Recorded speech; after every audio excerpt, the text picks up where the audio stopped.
Attorney. That's saying a lot, man. Thanks. I gotta show you, don't not say it.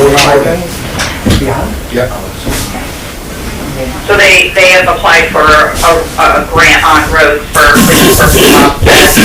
during the hurricane. They had a road that got washed out and was not budgeted for to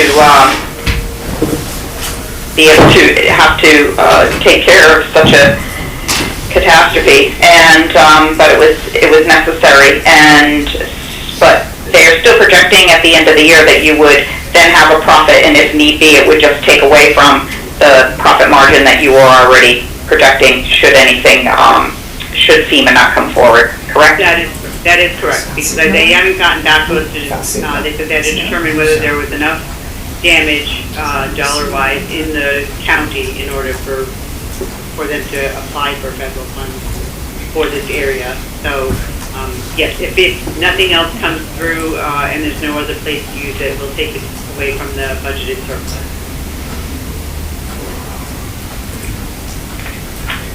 I do not have any other questions for you. Does any of the board members?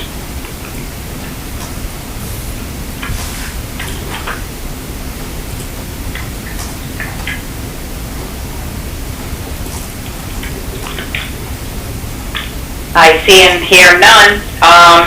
Then thank you, Frank, for your update. Thank you. And have a happy holiday, because we're not going to hear from you beforehand. And a happy new year. I should have said that to Hartford for those that are still on, but I think we're going to see them maybe next week, or in a couple weeks. All right, next item on the agenda is the City of West Haven. And I can see the mayor is with us. First, we had a subcommittee meeting, so I will ask Julian to update us on the materials that he's included for his summary update from that meeting. Right, the West Haven subcommittee met on the 16th, and we heard a brief update on the progress of the Cone Resnick audit at that point in time, which until then had pretty much been a request for documentation from the city, which the city had provided to the extent that they had it. There was some question about whether or not there were policies and procedures written, or a comprehensive set of policies and procedures. There was a suggestion that in the absence of any written documentation for policies and procedures, that the city begin to document current practices and provide that. And then we'll get a little bit more of an update further on in this agenda. We did get a presentation from the city on their updated plan for addressing all of the purchasing related requirements in the current memorandum of agreement. It touches on staffing, on updating policies and procedures, incorporating those changes into the MUNIS system, and to begin to deploy a consistent use of purchasing recs and purchase orders in MUNIS, and then roll out the training in MUNIS for related staff, and so on. So the city had put together a detailed plan for working through that, and among those steps is a proposed increase in staffing of the purchasing function, which kind of rolls into one of the other updates that the city provided, which was on staffing of a variety of, or a handful of positions. The city is planning on proposing at the next city council meeting authorization for a purchasing director and perhaps an additional position for the finance office. They also updated us on an accounts payable analyst position, which has been vacant for an extended period of time but has now been filled with an internal candidate, which also creates a vacancy in the finance office that is, I believe, has been posted, but we can get an update on that. And We also got an update on where the city stands with the use of planning for ARPA funds, which is essentially that the city is working on its public outreach plan at this point, intends to schedule a couple of public hearings, has posted a survey on its website, and from there we should be getting updates on planned uses of the funding itself. And that's the extent of what we covered at that meeting. Thank you, Julian. Our next West Haven meeting subcommittee is scheduled for the December the 14th. I just want to add that in addition to the subcommittee meeting and the materials that Julian just provided you with as an update, the secretary has also sent a memo to West Haven that to the mayor that was dated and included in your packet on November the 15th as a reminder of materials that we have not received as of yet concerning the MOA, while progress has been moving forward and we're starting to see some things on the plan to also make the mayor aware of not meeting those requirements, and the compliance pieces of it would then jeopardize the municipal restructuring funds. So the other item that I'm going to provide the members with is, before I turn it over for West Haven to give us some updates, I'm going to combine it with the next item of the agenda, which is the Cohen-Resnick audit, and then I'll let the city fill in all the blanks. Cohen-Resnick has continued to work with the city on the documentation that they have provided, and they are actually on site this week. And I was also told that Frank and the West Haven team has been cooperating and responding to the auditor's requests as they have come to them. So Frank, thank you and your team for doing that and being attentive to their requests. Following the on-site visit, Cohen will be providing a timeline of deliverables to OPM, as well as giving us a timeline of when we could expect to see their deliverables to us in the report. I would just want to clarify something that was mentioned in the last meeting, and that was when I don't have a set date at this moment as when we can anticipate receiving their report. However, for West Haven, the contract part of it is, or statement of work, is through March 31st. However, we anticipate that we will receive that report sooner than that, not waiting until the March 31st deadline. So we will definitely be keeping this committee abreast of what is going on in the timeline as we are informed. And we know that Cohen is doing a systematic, and they were hired to complete a specialized forensic audit of West Haven, and it is underway. So, any comments from the city before we move forward on the items of the subcommittee or the audit? Frank or Mayor? Okay. You are no longer muted. Good morning. So I spent the day yesterday with representatives from Cohen-Resnick. We went through all of the information that was provided to them, as well as, which was the backup to the data and costs submitted to the state on the interim report. So some questions, some requests for more detail.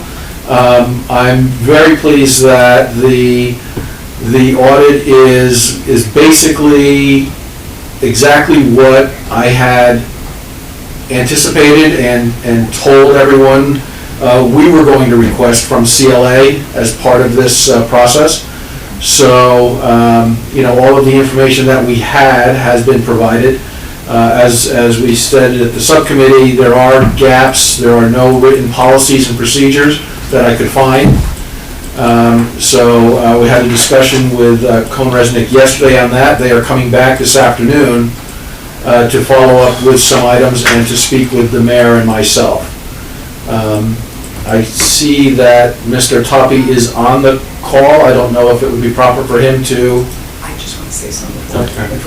I just wanted to, before we get to that, because we talked about the letter from Secretary McCaw, and I did prepare a letter and I sent it over to Secretary McCaw, yourself, Kim Kennison, Michael Mylone got a copy, Frank Japlinski, and our treasurer, Michael Last, outlining ways of taking care of the outstanding items that Secretary McCaw spoke about and timelines with that. So I hope that that answers most of it. I even put that if there's anything that I did forget or whatever, please, if Julian would just send it to me, whatever it is, but we think that we covered pretty much everything because we do understand how important this is. Thank you, Mayor. Yeah, that letter came in late last night, and that's why it wasn't included. We will then bring that forward to the subcommittee, and we definitely will let you know should we need to have any follow-up on that. I know that the process that you're going through was very thorough for the purchasing side, so we're hopeful that we will see that similar process when we look at the HR and the munis training and those other items. What's that? So, no problem. Any questions from the board members?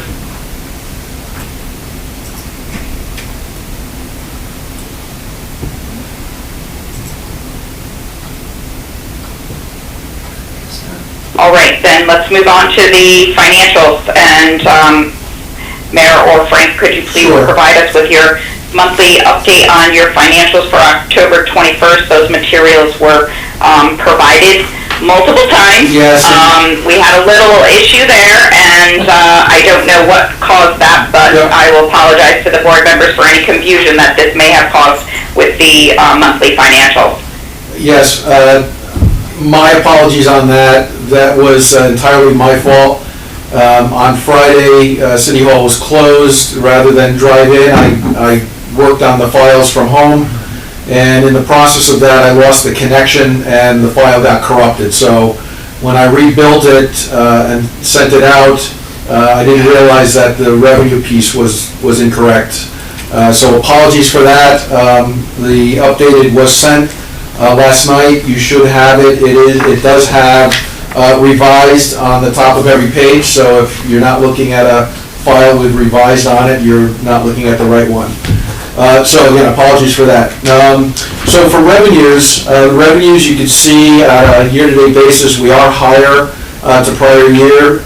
Some of that is due to the natural increase in the tax base due to the higher mill rates.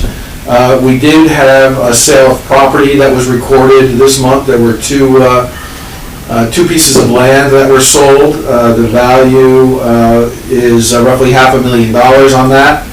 I am intending to, when I present to the City Council on December 13th regarding the positions that we need to add in purchasing, I am going to request that we use a portion of that sale of property to fund those positions for this year since they weren't budgeted.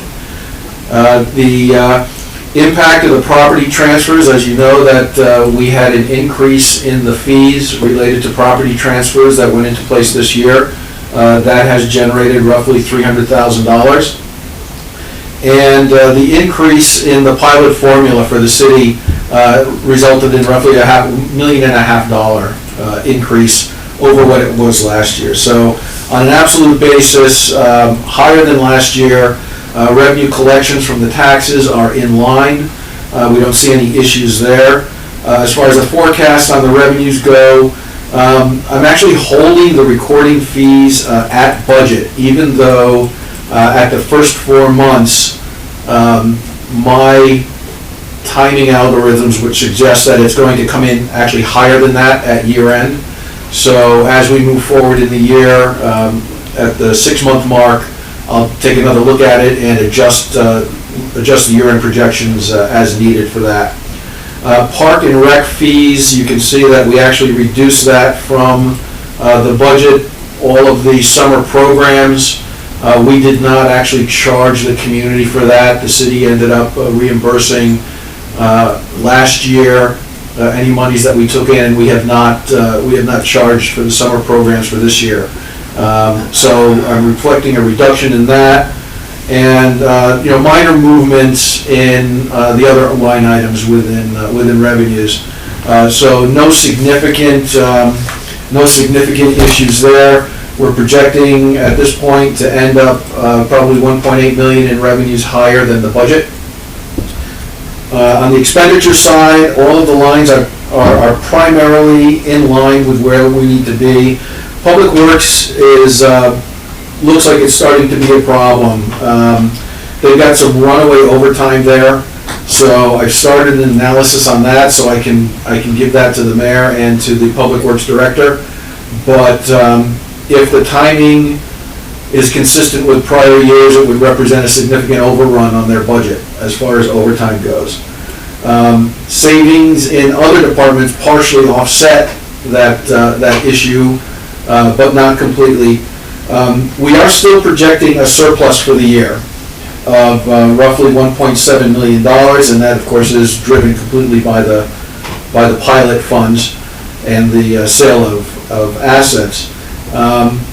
One thing that is not reflected in this forecast is there are no costs yet reflecting the additional 2 people in the purchasing area that need to be, that will be presented to the council and added. So I'm still pulling in all the costs related to that. In the month 5, I will have something in there, and I can spike it out for you at that point. But again, at this point, we still are projecting a 1.6. I would say layering in the purchasing, it would probably come down to the $1.5 million range on an overall basis. That includes healthcare costs, etc. We're not seeing anything spectacularly of issue on the sewer side. One thing that you will note is currently projecting a deficit in the sewer fund, and the entire reason for that is that when we move to ADP, the FICA and the pension activity is being reported where the employees are. So in the past, we had kept that centrally. It's in the budget, centrally within the general fund. So I am going to be working up an analysis on what I expect that total cost to be. There will be a budget transfer of that cost out of the general fund into both Allentown and the sewer department, so that they do not run in deficit due to a program that was put into place after the budget was put together and approved. So that will impact, of course, the general fund a little bit, but not substantially.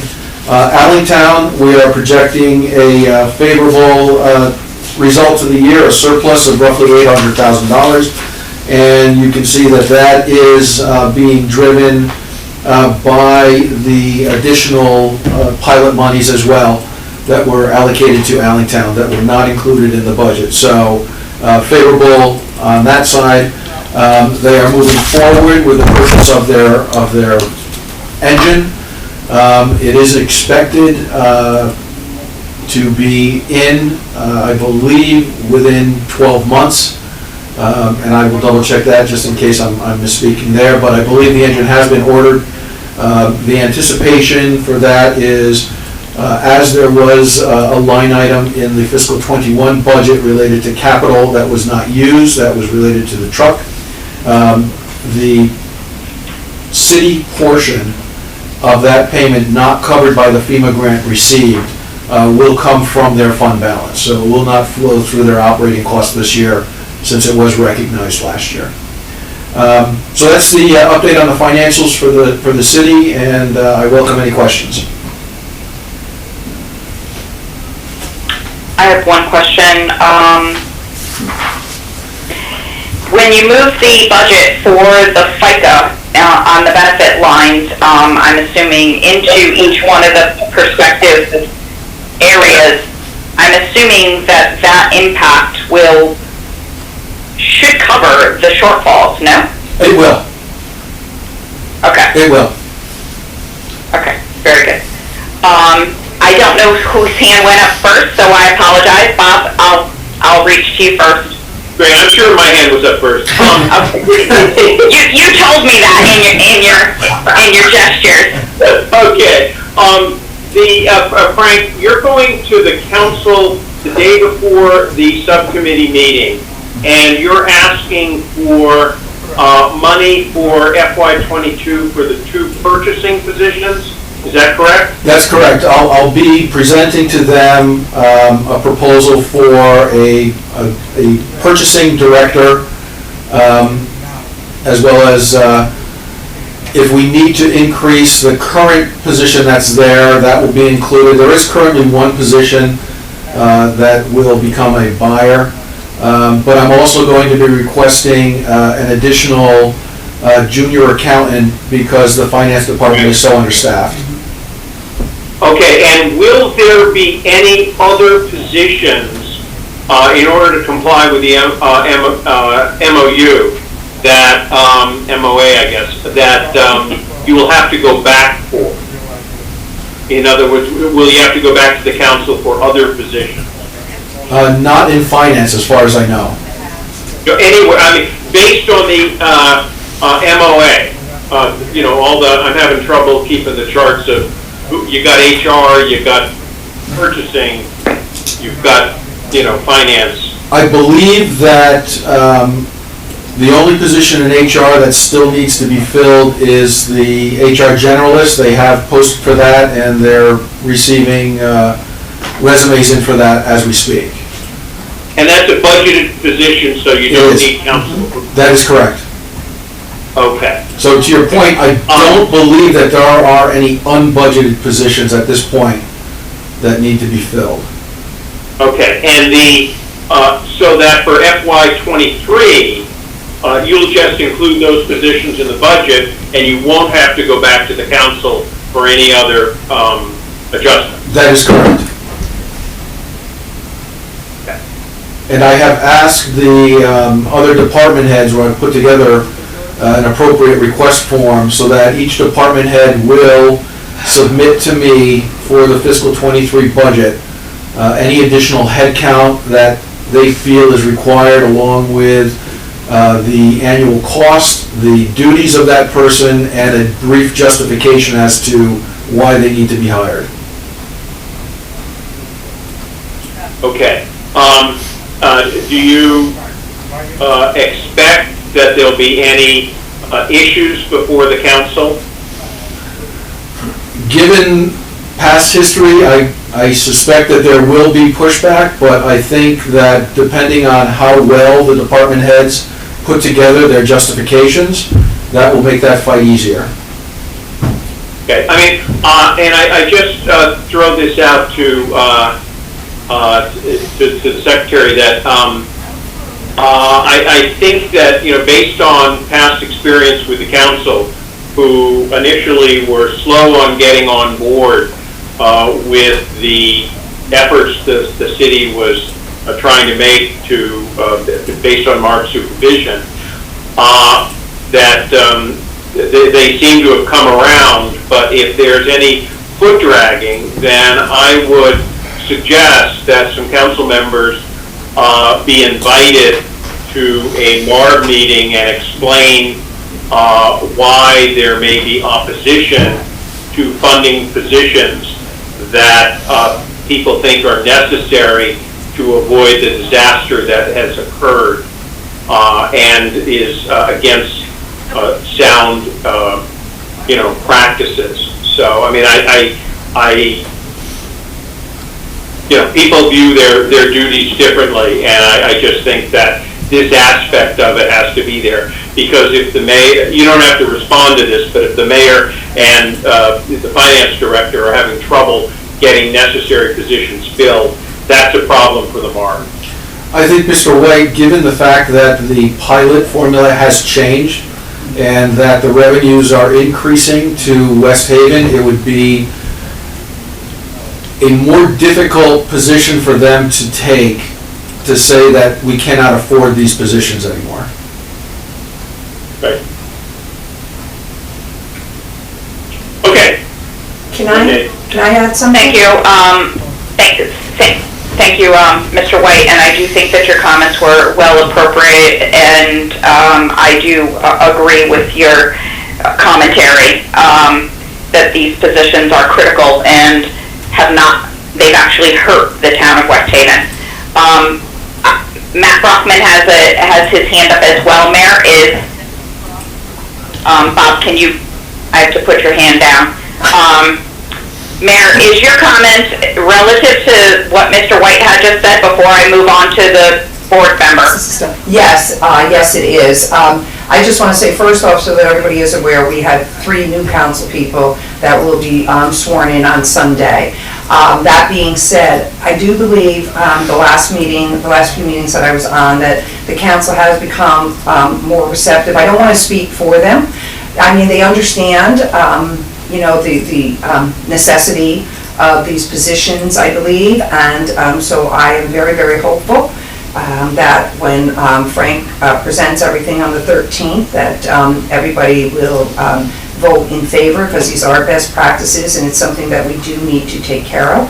And we can't just have a purchasing department with one person. And as I said, when I first got in, it was one person that was doing half purchasing and half risk management. So that was really, a stretch of the imagination, I'll put, as it is for a better word. So I do believe that the council does understand, and of course everybody's careful. I mean, we still don't have unlimited funds, and we're nowhere near where we should be for a city our size. Especially, we're doing well with our general fund, better than when I was there or first got in. But that being said, we still have much work to do. So I do believe that, I understand it, I know Frank understands it, and I do believe the city council members understand it as well. Thank you. Thank you. Matt? Yeah, question about the Arlington Fire Department surplus there, Frank. Did you say that $800,000 winds up going to help pay for the equipment cost, or is that a real number? No, sir, that's a real number. The equipment cost is already in their fund balance as it was in last year's budget but never spent.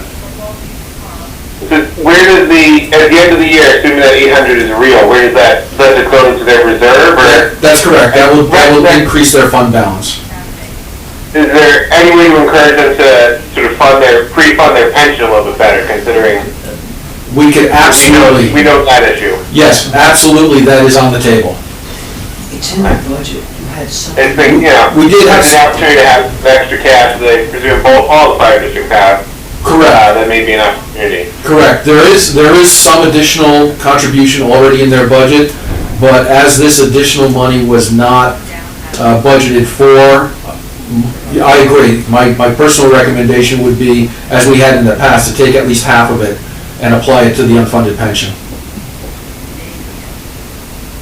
Very good. Any other questions?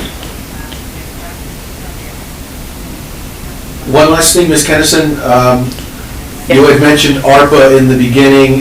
There is a meeting next Tuesday that I'll be attending with the SCROG related to ARPA, and we'll have representatives there from Congressman Delora's office. Someone from CCM will be there to speak with us, as well as First Selectman from East Windsor to talk about their plan for ARPA fund usage, the Finance Director from Westport to talk about their plan, as well as Fairfield to talk about how they are planning to use the ARPA funds to help the other communities kind of finalize and pull all this together. Very good. What's the date of that meeting? December 2nd. Do you know? Yeah, it's December 2nd. Thank you. Oh, it's tomorrow. Oh, no, sorry, not 2nd, 7th. 7th, okay. Mayor, one other item I think would be appropriate at this time, as I'm aware, and it is a follow-up after the subcommittee but it was posed at this meeting last month. I'm sorry, Mr. Hamilton, I did not see your hand up. Apology.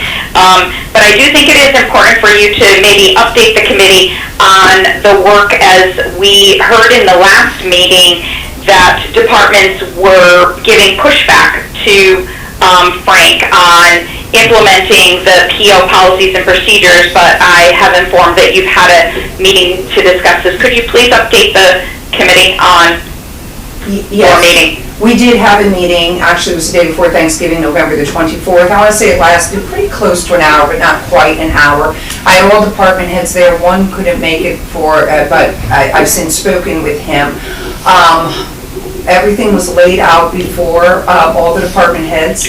I do believe right now that they understand the importance of this and doing best practices, and that I explained that this will not be optional. This is mandatory, and that I don't want to have to discipline someone, but if they will not comply, I would have no choice to do such. That's not what we're looking to do.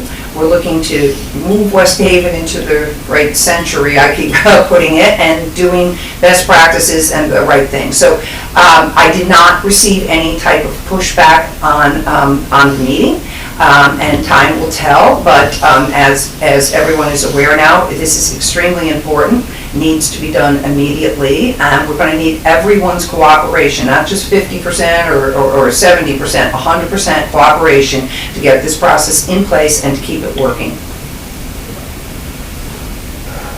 Thank you. Mr. Hamilton. Yeah, thanks. I wanted to go back to the issue of purchasing staffing, and of course, I completely support Mr. White's comments. One of the things I know we had talked about, I don't remember whether it was at the last board meeting or whether it was a subcommittee meeting, was the necessary and appropriate staffing and purchasing. And if I recall correctly, with the addition, you were going to have a two-person purchasing department, but we had talked about whether or not really 3 was a more appropriate number. And it occurs to me that given the crisis, the situation that's happened, combined with the fact that you have additional resources from the pilot that would allow you to add a 3rd purchasing position. And unless I missed it, I think you're still going to have a 2-person department. And what I'm kind of pushing back on is, what better time than now to put in place the real full staffing that you need in this area. And so I'm wondering, should you go back and ask not for funding for 1 position, but ask for funding for 2 positions from the council? No, that's a great point. That's a great point. The analysis that I've done on other towns is that, a number of towns our size do actually have 3 or 4 in their purchasing department. So you're right. I can put together an additional request for an additional buyer. I would agree to that, and think that would be prudent to do that. I can tell you, when I worked in higher education with a $284 million budget, and yours is larger than that, I had a director and 2 buyers, and they end up paying for themselves because they're able to get, maximize and get some cost savings. And definitely you're going to need another person. Maybe it's not a buyer. Who's going to be doing the contractual side of life, as you start to get into contracts? Because I don't think that you're heavily into contracts, but I'm not sure if that's coming out of legal or not. It is coming out of legal. Okay. Tom, did you have another question while we're here? No, that was really it. I just want to kind of urge West Haven to, use the crisis and the opportunity to staff the finance department as it needs to be staffed. And I think there's an opportunity here, particularly with the fact that you've got the money with the pilot to do what needs to be done, and I really urge you to do that. Understood. Christine. Thank you. I just want to get back to Frank's report of the anticipated revenues and projected surplus for the current year. Just to be clear, does that take into account the restructuring funds that are currently kind of pending the $4 million in restructuring? No, Or is it separate yeah, year. the 1.8 is strictly fiscal '22. So there are no restructuring Okay. funds in those numbers. Thank you. You're welcome. Any other questions?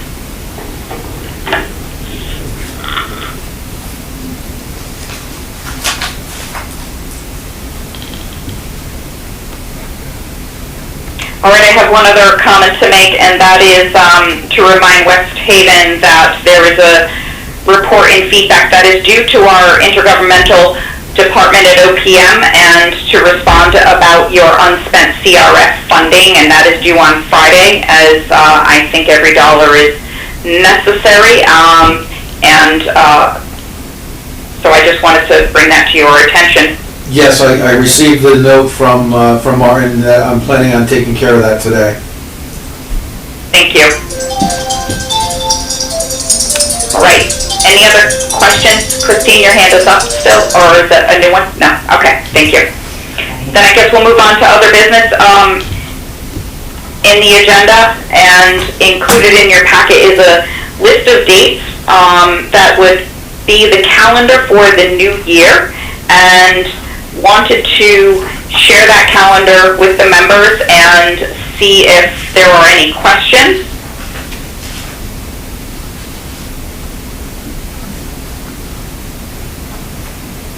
And I'm looking for approval for the FY22 calendar, if I could get a motion.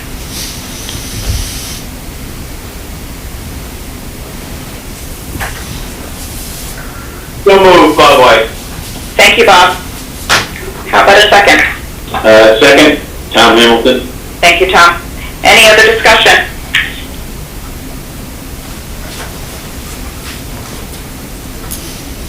I hear none. Can I get a roll call of the vote, please? Julian? Sure. Mr. White? Yes. Mr. Waxenberg? Yes. I think it was our update too. Mr. Hamilton? Yes. Mr. Felsigno?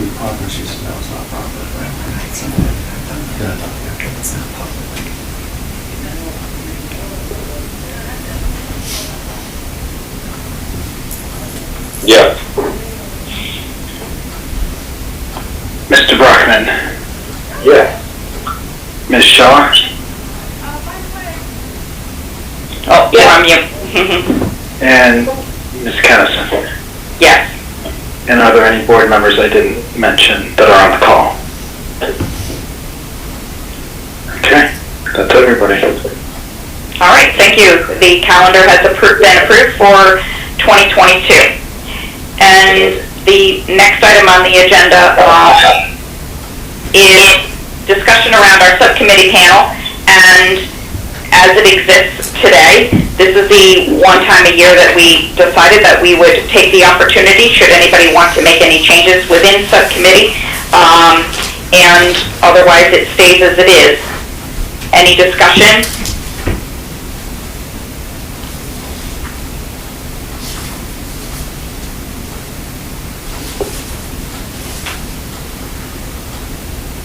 I see none. Can we get a motion to approve the subcommittee as it is, and everybody moves forward with their existing subcommittees that they're on? Well, before we do that, Mrs. Colson, You want to switch? did people know that they had to respond to that? I just saw it, I didn't know if it was just for information or what. That would be my only question, if someone wanted, that maybe isn't here, wanted to make a change. But I'm fine with it as it is, but it's up to you. I think that people are aware this is the practice that we do every year. However, if you wanted to postpone it till next meeting, we could do that. But I think that The only question I would have is if folks are having trouble attending a meeting and it falls on a bad day and they're not able to make those meetings, and some of those folks aren't here today. So I'll defer to you. I'm going to look for a motion to see if we can get this approved. So, Thank you, Mark. Second, please. Thank you, Tom. Any discussion?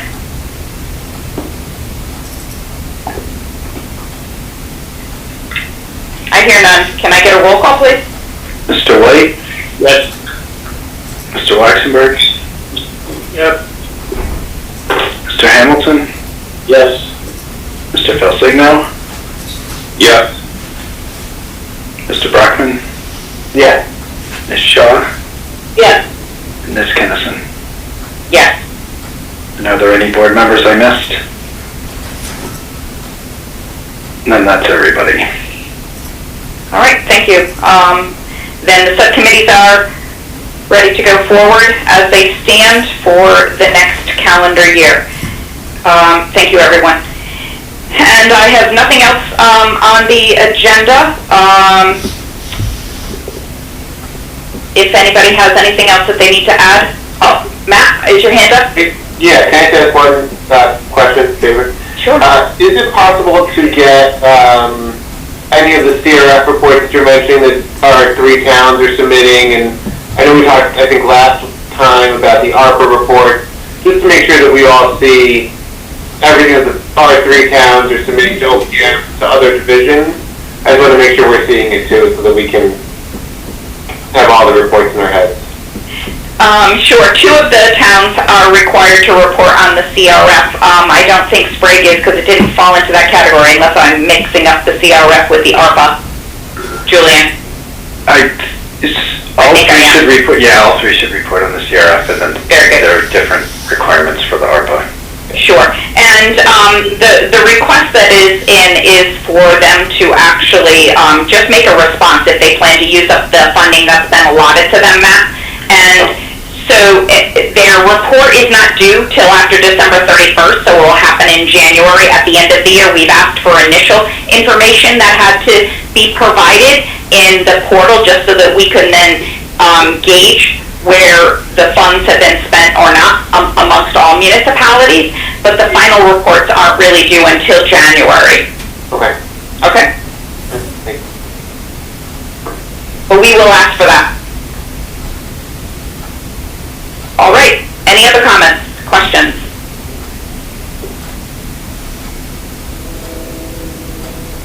Can I get a motion to adjourn then? Motion to adjourn. Thank you, Stephen. How about Oh, is that quick enough? Yes. You are so funny. Faster than the unmute button, that's for sure. I'm getting used to it. It takes me all day to figure out how to use it. Christine, is that a second? It is. Thank you. All in favor say aye.